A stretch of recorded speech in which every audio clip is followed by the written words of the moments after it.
It's good that it's a sunny day. I can't see it. My hands are over my head, Heather. I've been reading Now, the they was latest that. announcement. Oh, the last few rounds of party policy announcements, they're not even worthy of being called policies. Like controlling the number of stores that can sell vaping products, going to make English an official language of New Zealand, as if, and we're going to see a government mandated a law requiring the way you teach reading, writing, and arithmetic. This is really treating the voter like they're idiots. Yeah, it is. It's completely down in the weeds. And what governments should be trying to achieve are principled based decisions that allow everybody in the country to just get on and run their lives in the way that they want to. Yeah. Luckily, the voters aren't idiots and they've sent us in some really good questions. So, welcome to our second question podcast episode. I'm Simon Ewing Jarvie. And I'm Heather Roy. Welcome. So the first one is from James from Te Araha, who asks what Writ Day is. What is Writ Day? He's heard it being talked about as an important constitutional debate preceding an election, but he doesn't know what it means, and he's asking us if we can clarify that for him. And I think you've received another one, Simon, also talking about relevant dates before an election. Yeah, there was someone asked about whether they could. Samantha from Gore asked whether she said, I'm part Māori and I've been considering whether to stay in the general electoral role or to go to the Maori role. And what do I have to do to switch? And is it too late for this election? So that's a dates based one as well. Sorry to the audience if this is a little bit jumpy. We're trying this by Zoom for the first time. Yes, I did You think go, it was Heather. worth taking a look at all of the relevant dates leading into the election because it is quite interesting. At the moment, valedictory statements are being heard. They've started and they'll be rolled out over the next couple of weeks. But if we go back a little bit, we can answer Samantha's question simply. 13th of July was the last day to switch to the Maori role. So I'm afraid for this election, Samantha, you've left it a little bit late. You can't just go into the polling booth and ask to be changed automatically. That does require a bit of admin. So 13 July was that date. And then also 3 months before the election. And so for this election, the day was 14 July. That's the regulated period for election expenses begins. So the MPs and the parties all have to be very careful from that point on about how much they spend because that is limited. Yeah, and then Parliament sort of stumbles on through to the 31st of August for this particular election anyway, which is the final adjournment of the House of the sitting of Parliament. And then your money will be safe for a short period of time. We'll give it up on Parliament, really. Everybody's out and about around the country, and what's happening at Parliament has lost focus, I think. There have been a few stealth bombs sort of laid in there by the current government, introducing some legislation that wasn't foreseen, like lowering the electoral age to 16 for local government, which lays the path, of course, to you know where. Yes. So yes, there's been a few little gremlins working around in there, but you're right, mostly people have given up. Yeah. You do have to watch out for those sneaky things that sometimes happen. Um, Next important date is the 8th of September, so that's just round the corner, and that's when Parliament is dissolved. So what actually happens then? It's quite interesting if you happen to be on the steps of Parliament that day, because there's a proclamation that is read out on the steps on behalf of the Governor General, and all business before the House lapses. So everything that was on the agenda is wiped off. But traditionally, what happens is that all of that business can be reinstated by the new incoming government, and that's normal practice these days. So for James from Te Araha, his question about Writ Day is a very good one. It's a strange, archaic sounding name, isn't it? But Writ Day is when the Governor General advises the Electoral Commission to hold an election. It seems a bit sort of behind the eight ball, really, because we've all known there's going to be an election since January. But in formal terms, that's when the Governor General, who does have ultimate responsibility, advises the Electoral Commission to go ahead and organise it. And the writ itself is a document which sets out the closing date for candidate nominations for polling day and the date for the final results of the election to be lodged so that we know what the official result is. And the other thing that happens on Writ Day is advertising can start. Woohoo! The people at the ASA are going to be ecstatic. If there's a law passed to require mandatory teaching of core skills, people will be able to writ better after that. They will. Their English will be improved significantly. After Writ Day, 15 September is the close off for candidate nominations. So you've still got time if you want to get out there and have your moment of fame. The party lists have to be submitted by midday the day before on the 14th of September. So that's that one calendar month out from the election. Yeah, so most of the party lists have actually been announced, but New Zealand First famously never announces its list until about an hour before the closing date. So that will happen, I assume, again on the 14th of September. And so that's for individuals, but for parties wanting to contest the election, they must be registered before Writ Day, so ahead of the 10th of September. So if you and a bunch of friends manage to get 500 people signing up to your party between now and then, the 10th of September, it's not too late to launch a new party for the election. Okay, then we get into the early voting sort of dates, don't we? So there's overseas voting, there's early voting and advanced voting in New Zealand, and then we roll through to stopping advertising and having the election. So what are those dates, Heather? The 27th of September is when overseas voting begins. So we know we've got a few listeners from other countries. So 27 September is the date that's relevant for you.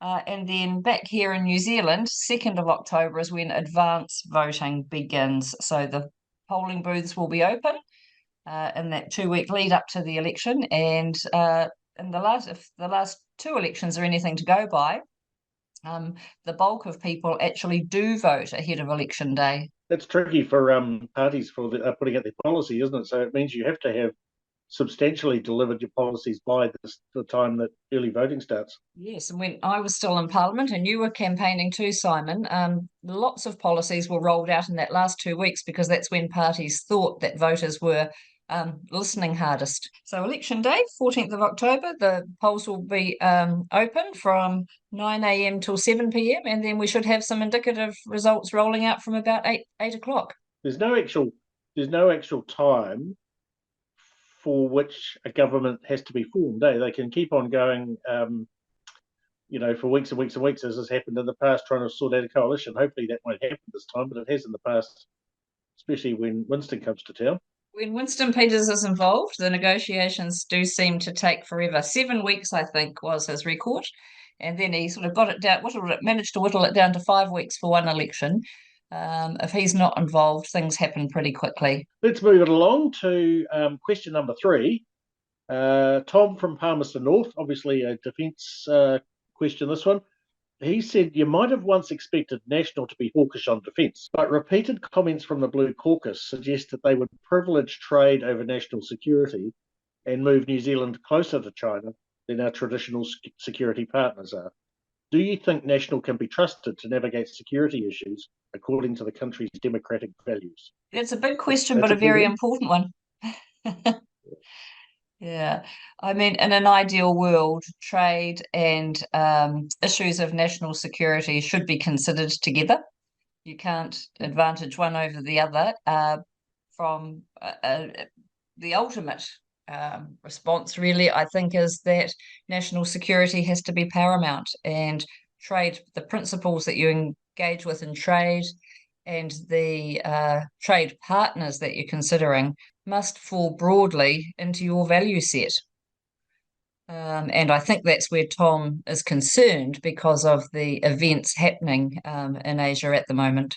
Yeah, there's a lot of very senior ex-National Party identities who are holding big roles in relation to China, with investment banks and the like. And I wonder whether that's part of the concern. I mean, I don't see it as a big deal. We have networks across the world. We trade. What we do need to do is ensure that we separate out our national security priorities from our defence priorities, and then rejoin them where it suits us, not someone else. And sometimes the person you're talking to, or the accent or the language that you're hearing, isn't necessarily representative of the stakeholder behind them. That might sound a bit obtuse, but I guess people in this field will understand what I'm saying. Yeah, no, I think that's right. And look, when it comes to trade, we shouldn't have all our eggs in one basket. Really important to have diversified portfolios. And most recently, we've seen a free trade agreement with some of the European nations. Look, I can be quite blunt and say, um, whilst there's one issue is US versus China over Taiwan, and you can argue that that's less of a problem for us. But what is a problem is shipping lanes, and at the moment, the South China Sea is international water, and the Chinese have made it pretty clear that they intend to change that and make it territorial water, and I don't think we can have a piece of that. Yeah, it is important that we have diversification in the number of trading partners that we have. To be wholly reliant or majorly reliant on one particular nation is problematic if something goes wrong with that relationship. There's a lot of moving parts, aren't there, in this whole equation? It's not just as simple as a bilateral relationship. There's lots of other factors to be considering. Yeah, I mean, people are talking about should we be cozying up to the BRICS, the group of countries. Well, every single one of them, in one way or another, we have some relationship with, but they also are a notable list of people who have appalling human rights records. So you just Yes. have to be careful what you wish for. And yeah, a stable America is a good partner, an unstable one isn't. We've got a situation at the moment where Trump still thinks he's going to run in the next election, and he's not even turning up to the Republican Party primaries because polls are putting him so far ahead of all the other contenders that he doesn't think he needs to. Do we want to go back to being in a part? Do we want to be in a partnership for national security with a Trump America? Well, I don't. No, I think there are very few people who would want to see that situation evolve. But I think you're right. National security and defence do have to be separated at times. Defence is an important part of our national security, but the principles of good national security are about protecting the citizens of our nation, and that should be government's top priority always. They say it a lot, do it very little, unfortunately. Anyway, we better not make this all about national security. There's a audience question session. What do we got? What's the next one, Heather? The last question is from Nick from Sydney, who wrote to us after the podcast that we released about GST off fresh and frozen fruit and veggies. And he says that he didn't agree with our analysis and that he compares the cost of fruit and veggies in New Zealand with those in Australia, which is a market he's familiar with at the moment, where he said taking GST off seems to be working very well. So, firstly, we're always happy to agree to disagree. But Nick, thanks very much for sending us your thoughts. It's really good to have the debate. And if we drill just down into those in a little more detail, he said it would be worth investigating how GST does work in Australia, where raw foods, including meat, fruit, and vegetables, are all GST free. He said that the supermarket computer systems are set up and there is no confusion, and that our example was wrong, and he sent us a table saying that the cost of GST always lands with the consumer, and he felt that our analysis wasn't correct and that people would benefit from it here. So what do you think about that, Simon? Well, yeah, I agree. It's great to have a different point of view. I've been through Nick's table. So he shows the example where, say, a tomato at $4.50 plus GST, 5.18 versus, so the grower pays 68 cents GST, and then the wholesaler ends up paying the difference when they pass it on. So that's 7 cents. And then the supermarket pays, again, the GST on the difference, which is 8 cents. So there's been a total of 83 cents of GST paid along the way. And he shows the no GST example, which is a pretty easy to follow. I can't get it clear in my head how deep you have to drill into the production chain to make a clean break.